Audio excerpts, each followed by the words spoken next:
ફરક સંતરામ મંદિર ઉમરેઠની જે ગાદી છે તેના મહંત જે થયા છે, શું વિધિ હતી આજે તે કાર્યક્રમ? યોગીરાજ અવધૂત શ્રી સંતરામ મહારાજની દિવ્ય અખંડ જ્યોતિના શુભાશીર્વાદ સૌને પ્રાપ્ત થાવ એવી શુભ ભાવનાઓ સાથે આપણે સૌ જાણીએ છીએ કે પૂજ્ય ગણેશદાસજી મહારાજ સંતરામ મંદિર ઉમરેઠના મહંતશ્રીનું શરીર 1-2 દિવસ પર શાંત થયું અને આજના દિવસે એમને ભૂ સમાધિ આપવાની હતી.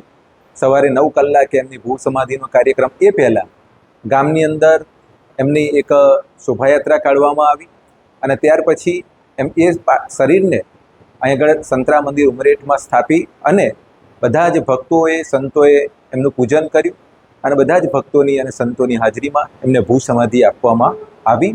અને સાથે સાથે હવે ઉમરેઠ સંતરામ મંદિરના નવા મહંત તરીકેની નિમણૂક જે કરવાની હતી એ પૂજ્ય રામદાસજી મહારાજ શ્રી સંતરામ મંદિર નડિયાદના આદરણીય મહંતશ્રીએ સૌ પ્રથમ ચાદર વિધિ નિર્ગુણદાસજી મહારાજને કરી અને ત્યાર પછી પૂજ્ય હરિદાસજી મહારાજ અને અન્ય સૌ સંતોની હાજરીમાં ઉમરેઠમાં કરવામાં આવી.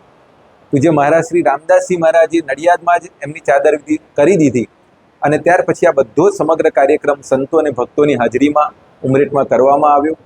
આજે ગણેશદાસજી ગયા એનું દુઃખ તો છે જ, પણ સાથે સાથે નિર્ગુણદાસજી મહારાજ જેવા એક દિવ્ય સંત ઉમરેઠના સૌ ભક્તજનોને પ્રાપ્ત થયા છે, એનો વિશેષ આનંદ પણ છે.